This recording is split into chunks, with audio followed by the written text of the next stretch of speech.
Salem 1692. A teenage girl starts screaming. Within months, 20 people are dead. Neighbors who had known each other for decades suddenly became executioners.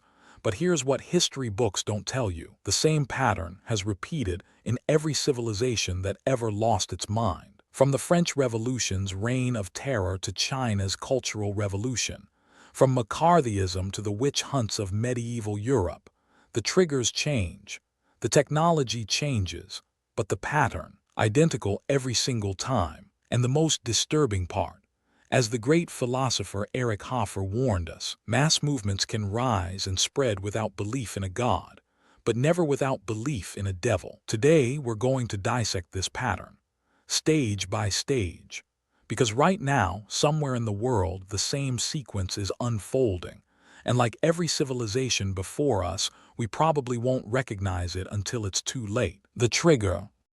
Every collective madness begins the same way, with a crisis. Not just any crisis, one that shakes the foundations of what people believe to be true.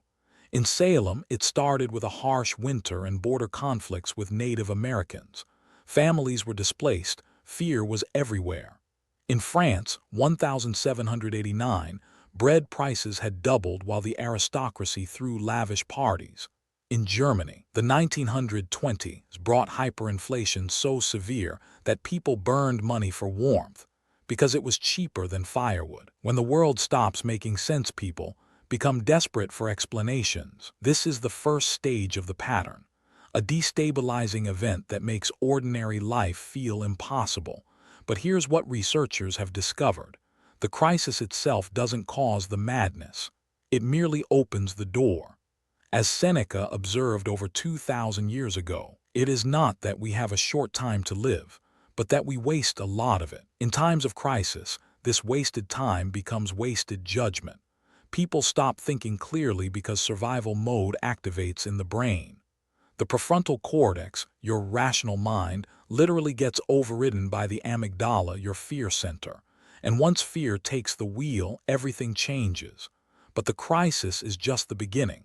What comes next is far more insidious. The confusion. After the crisis comes the flood of contradictory information. This is stage 2, and it's where the real damage begins. During the Salem witch trials, conflicting testimonies emerged daily. One neighbor said they saw a specter, another denied it. Preachers disagreed on whether spectral evidence was valid. The courts changed their rules constantly. Nobody knew what was true anymore, and that confusion was by design. Psychologist Leon Festinger called this cognitive dissonance, the mental stress of holding contradictory beliefs. When pushed far enough, the human mind doesn't seek clarity. It seeks certainty. Any certainty, even false certainty, feels better than chaos. In the Cultural Revolution, Mao deliberately spread conflicting directives. Groups that followed one order were punished for violating another. The confusion broke people's ability to trust their own judgment. Truth became whatever power said. If this revelation from the pattern is changing how you see history, hit like and subscribe for more forgotten wisdom that explains our present, because what I'm about to reveal in stage 3 will chill you to the bone. The confusion isn't random. It's preparation for what comes next. The isolation. Stage 3 is perhaps the cruelest. Once confusion has shattered people's confidence in their own perception, the next phase begins, the breaking of social bonds. In Salem, neighbors stopped visiting each other. Any association with an accused witch could make you the next target. Families turned inward. Children stopped playing together.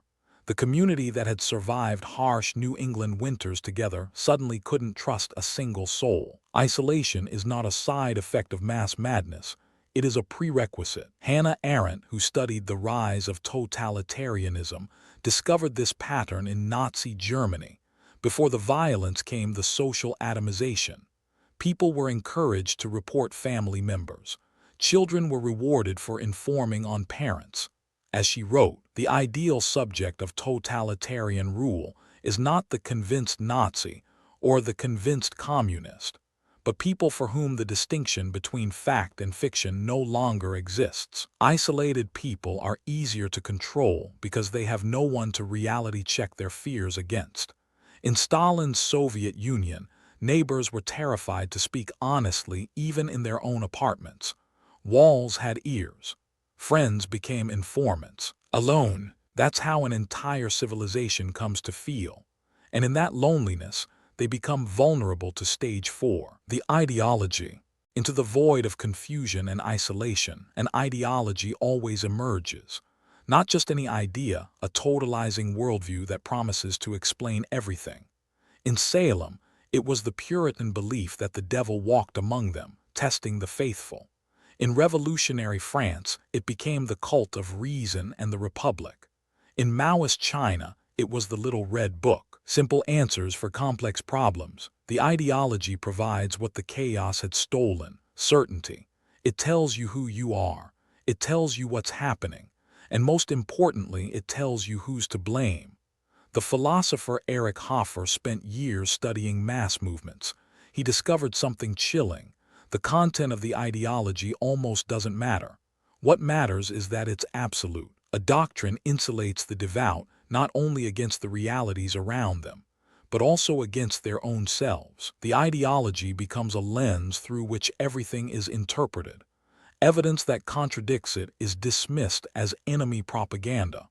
Evidence that supports it is magnified. Once the lens is fixed, the world reshapes itself to match. And the lens always focuses on one thing, the enemy. That brings us to the darkest stage of all, the enemy. Every civilization that went mad had one thing in common. They found someone to blame. The ideology names the enemy. And suddenly, all the fear, confusion, and isolation has a target. In Salem, it was witches. In revolutionary France, it was aristocrats and counter-revolutionaries. In Nazi Germany, it was Jews, Roma, and anyone deemed unfit.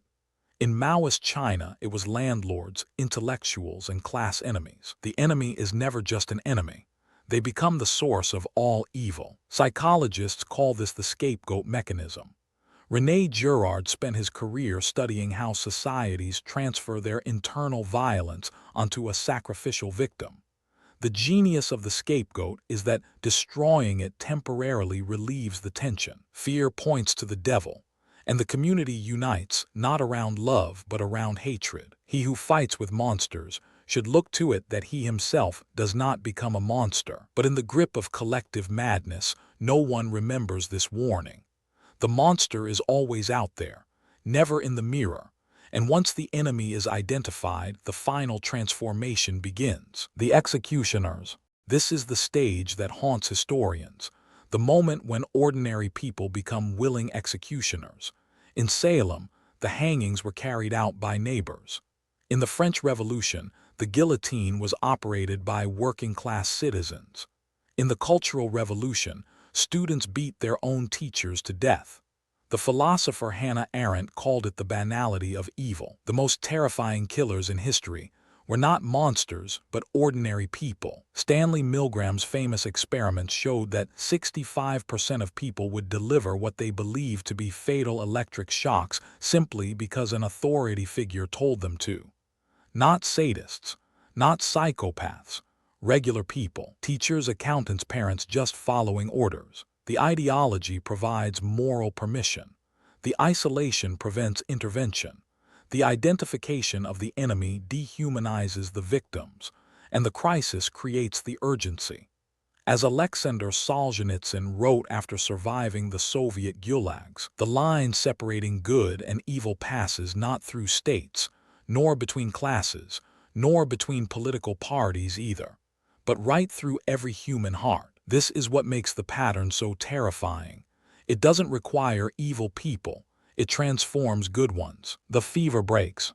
Every mass madness eventually ends, but how it ends varies dramatically. Sometimes it's external intervention, the Allies liberating the concentration camps. Sometimes it's exhaustion. The reign of terror consumed itself as revolutionaries began executing each other. In Salem, it ended with a letter from Increase Mather and other influential ministers, questioning the validity of spectral evidence. Within months, the trials stopped. Governor Phipps disbanded the court. Awakening. And then came the strangest phase of all, collective amnesia mixed with collective guilt. 12 years after the trials, Judge Samuel Sewall stood in church and issued a public apology, taking shame upon himself for his role. Others quietly changed the subject, hoping history would forget. Civilizations that survive their madness rarely want to discuss it. Germany, after World War II, spent decades in Vergangenheitsbewältigung, literally, coming to terms with the past. The Cultural Revolution is still a taboo subject in China. Those who cannot remember the past are condemned to repeat it. But remembering isn't enough. We must recognize the pattern, and that's precisely what we fail to do. Why we miss it? Here's the terrifying truth. We never recognize mass madness when we're inside it. Every civilization that went insane was absolutely convinced they were the sane ones. The witch hunters believed they were protecting their community. The French revolutionaries believed they were liberating humanity. The Red Guards believed they were building a perfect society. Madness never announces itself. It feels like clarity, like finally seeing the truth, like waking up while everyone else sleeps. This is what makes the pattern so dangerous. Psychologists call it the illusion of moral superiority. During mass movements, people's sense of righteousness actually increases. They feel more ethical, not less. More clear-sighted, not more blind. The road to hell is paved with absolute moral certainty. As Carl Jung warned us, people don't have ideas. Ideas have people. When an ideology possesses a population, the individuals inside it cannot see outside. The lens distorts everything. And the most intelligent, most educated people are often the most susceptible because they're better at rationalizing the irrational. So how do we protect ourselves? The warning signs.